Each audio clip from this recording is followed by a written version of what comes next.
디도서 네 번째 시간입니다. 오늘 말씀은 디도서 3장 1절부터 15절 말씀입니다.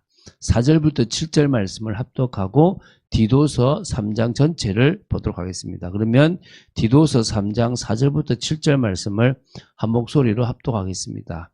우리 구주 하나님의 자비와 사랑하심이 나타날 때에 우리를 구원하시되 우리가 행한 바 의로운 행위로 말미암지 아니하고 오직 그의 긍휼하심을 따라 중생의 씻음과 생명의 새롭게 하심으로 하셨나니 우리 구주 예수 그리스도로 말미암아 우리에게 그 성령을 풍성히 부어주사 우리로 그의 은혜를 힘입어 의롭다 하심을 얻어 영생의 소망을 따라 상속자가 되게 하려 하심이라.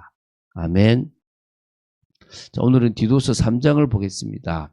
바울이 디도에게 전한 마지막 권면이라고 보시면 되고요. 또 교회의 삶과 복음의 은혜를 균형 있게 보여주는 중요한 장입니다. 그래서 삶과 은혜가 같이 가야 되는 부분들이 필요하죠. 이게 한쪽으로 치우치면 이상해집니다. 여러분, 우리가 말씀에 집중하는 것과 기도하는 게 같이 가야 진짜 순종이 되어지고 하나님의 은혜에 순복하는 삶이 되어집니다. 이게 한쪽으로 치우치면 지식적으로 가도 안 되고 또 기도로 많이 가도 안 돼요. 이걸 계속 우리는 하고 있는데 우리 스스로가 계속 이것을 유지하며 더 은혜를 사모하고 하나님이 깨닫게 하시는 역사들을 봐야 될 줄로 믿습니다. 그런 은혜가 여러분에게 있게 되기를 바랍니다. 자, 오늘 먼저 이제 보겠습니다. 우리 1절, 2절을 먼저 보겠는데요.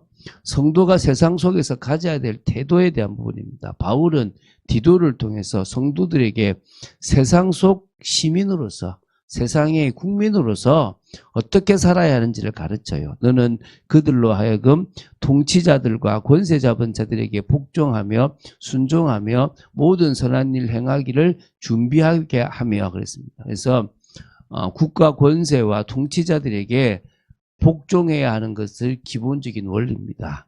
이게 그냥 복종은 단순한 순종이 아니라 선한 일을 위해서 준비된 사람이기 때문에 누가요? 이 국가 권력이란 게 우리가 잘못하면 몽둥이로 때리고 또 잘하면 상을 줄 수도 있는 그런 국가 권력입니다. 그래서 질서와 공적 선을 추구하는 삶은 필요하다 이런 겁니다. 그래서 복종과 준비함은 교회가 세상과 조화를 이루는 부분 또 선을 드러내야 하는 그런 부분에 대한 겁니다. 그런 의미에서 우리가 세상의 어떤 권력을 무조건 인정하는 게 아니라 몽둥이로서의 역할들이 있는 것들을 인정하는 겁니다. 그러면서 온유와 관용으로 모든 사람을 대하는 거죠. 아무도 비방하지 말며 다투지 말며 관용으로 범사의 온유함을 모든 사람에게 나타낼 것을 기억하게 하라 그랬습니다.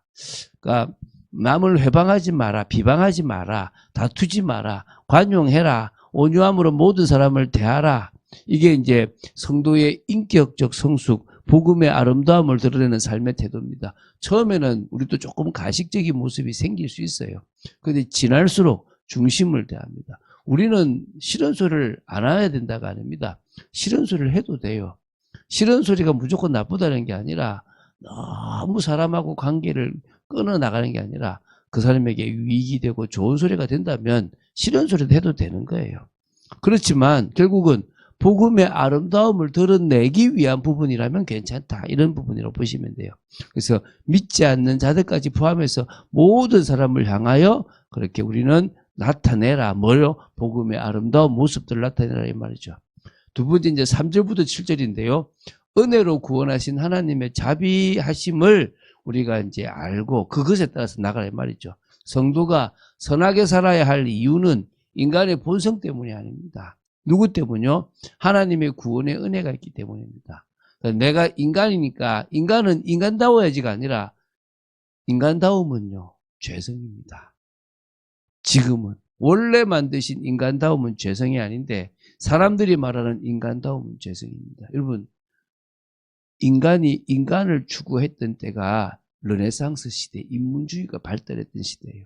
근데 그 결과가 뭔지 아세요? 1차 세계대전, 2차 세계대전이에요. 그게 끝이에요. 인간의 죄성이 만들어내는 결과란 말이에요. 그렇기 때문에 우리 인간은요, 본성적으로 착하기 때문에 착한 일을 해야 된다가 아니라 우리가 하나님의 구원의 은혜를 받은 존재이기 때문에 그런 겁니다. 은혜 받기 전에 우리의 모습은 어떠냐? 우리도 전에는 어리석은 자요, 순종하지 아니한 자요, 속은 자요, 여러 가지 정욕과 행락에 종노릇한 자요, 악독과 투기를 일삼은 자요, 가증스러운 자요, 피차 미워한 자였다라고 얘기합니다. 이게 우리의 모습이에요. 그러니까 전적 타락된 모습, 인간이 인간을 찾으면 찾을수록 인간이 하나님을 빼고 우리 스스로 해보자라고 하는 순간 무너지는 거예요. 글쎄요, 그게 우리 모습입니다. 그런데 디도서 이제 4절입니다. 3장 4절입니다. 우리 구주 하나님의 자비와 사랑하심이 사람 사랑하심이 나타날 때에 우리를 구원하시되 우리가 행한 바 의로운 행위로 말미암지 아니하고 오직 그의 긍휼하심을 따라 중생의 씻음과 성령의 새롭게 하심으로 하셨나니. 그러니까 결국 우리 구주 하나님의 자비와 사람 사랑하심이 나타났을 때 구원은 행위 때문이 아니라 하나님의 긍휼하심이 주시는 선물입니다. 그 구원의 방식이 중생의 씻음과 그리고 성령의 새롭게 하심입니다. 죄의 더러움이 씻겨나가는, 결국은 어쨌든 중생을 통해서 일어나는 일이죠. 그리고 성령께서 새 생명을 부어주시는 어떤 변화하는 갱신이 필요한 거죠. 그래서 6절입니다. 우리 구주 예수 그리스도로 말미암아 우리에게 그 성령을 풍성히 부어주사. 정말 우리가 새로운 삶을 살아가도록 주님은 성령을 아끼지 아니하시고 부어주시는 겁니다. 7절에 우리로 그의 은혜를 힘입어 의롭다 하심을 얻어 영생의 소망을 따라 상속자가 되게 하려 하십니다. 결국은요, 우리가 주님의 은혜 때문에 칭의, 의롭다함이 이루어졌습니다. 이제는 우리는 뭡니까? 영생의 소망을 따라 살아가는 상속자입니다. 우리는 소망이 있는 상속자. 우리는 이 땅에서 세상적인 것을 얻을 게 아니라 영원한 소망을 얻게 될, 영원한 나라를 유업으로 받게 될 그런 자임을 기억하시기 바랍니다. 그래서 우리는 선한 일을 힘써야 될 이유가 또 있습니다. 8절입니다. 이 말이여 미쁘도다. 원하건대 너는 이 여러 것에 대하여 굳세게 말하라. 이는 하나님을 믿는 자들로 하여금 조심하여 선한 일을 힘쓰게 하려 함이라. 이것은 아름다우며 사람들에게 유익하니라. 이 말은 구원의 은혜는 미쁘다, 신뢰할 만하다 이 말이죠. 디도는 이 교훈을 힘써 가르쳐야 한다 이렇게 얘기합니다. 구원받은 성도는 반드시 선한 일에 힘쓰는 삶을 살아야 됩니다. 이유가 뭐냐? 구원의 조건이 아니라 결과이기 때문에. 교회의 아름다운 열매가 결국은 선한 일이 나타나기 때문에 우리는요, 구원받았기 때문에 그 열매를 맺어 나가야 된다는 겁니다.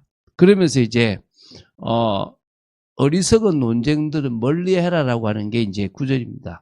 그러나 어리석은 변론과 족보 이야기와 분쟁과 율법에 대한 다툼은 피하라. 이것은 무익한 것이 헛된 것이니라. 이 3장은요, 좀 이렇게 나눠진 그냥 여러 세세 막 할 얘기들을 다 했다고 보시면 돼요. 그러다 보니까 내용들이 좀 다 다르죠. 그러니까 족보 이야기, 율법 논쟁, 쓸데없는 다툼. 이게 지금 이 할레파 유대인들이 주로 많이 했던 겁니다. 무익하고 헛된 건데요. 교회가 복음 중심을 잃어버리면요, 소모적 논쟁, 엉뚱한 것에 집중해요. 그래서 우리가요, 늘 말씀이라고 하는 올바른 말씀과 기도라고 하는 이 두 레일이 쫙 맞춰져서 진짜 말씀 속에 있고 기도하고 말씀 속에 있고 기도하면요, 여러분이 언젠가 깨닫게 되는 거예요. 그리고 성령이 깨닫게 하시는 겁니다. 자, 그러면서 이제 분쟁을 일으키는 사람에 대해서도 징계하라는 겁니다. 이단에 속한 사람을 한두 번 훈계한 후에 멀리하라. 이게 이제 10절이죠. 11절에 이러한 사람은 내가 아는 바와 같이 부패하여 스스로 정죄한 자로서 죄를 짓느니라. 그러니까 분열을 조장하는 자는 한 두 번까지는 권면하되 고집을 계속 부리면 멀리해라. 교제를 금지해라. 왜? 스스로 빗나가 죄를 짓고 있기 때문에 자기가 정죄함을 이미 받은 거다. 교회 질서를 세우기 위해서 신중한 징계의 원리를 가지라는 겁니다. 사실 제가 징계라는 얘기를 이번 주에 계속 했는데 권징 이 7이라는 게 참 어렵다는 겁니다. 이제 12절부터 15절까지가 이제 바울의 개인적인 부탁과 마지막 권면인 종결부입니다. 이제 종결부를 끝내는 겁니다. 12절입니다. 내가 아뎀이나 두기고 아데마나 두기고를 내게 보내리니 그때 내가 급히 니고볼리로 내게 오라. 내가 거기서 겨울을 지내기로 작정하였노라. 그래서 이제 아데마나 두기고를 이제 이렇게 뭡니까 이렇게 디도의 사역자로 이어가도록 하고 이제 디도는 이제 니고볼리로 와서 바울과 함께 겨울을 보내도록 하는 겁니다. 그래서 지금 이제 다른 사역자를 보내고 오게 하는 거죠. 이런 부분들이 바울에게 많았다는 겁니다. 그리고 13절입니다. 율법 교사 세나와 및 아볼로를 급히 먼저 보내어 그들로 부족함이 없게 하고, 그래서 이제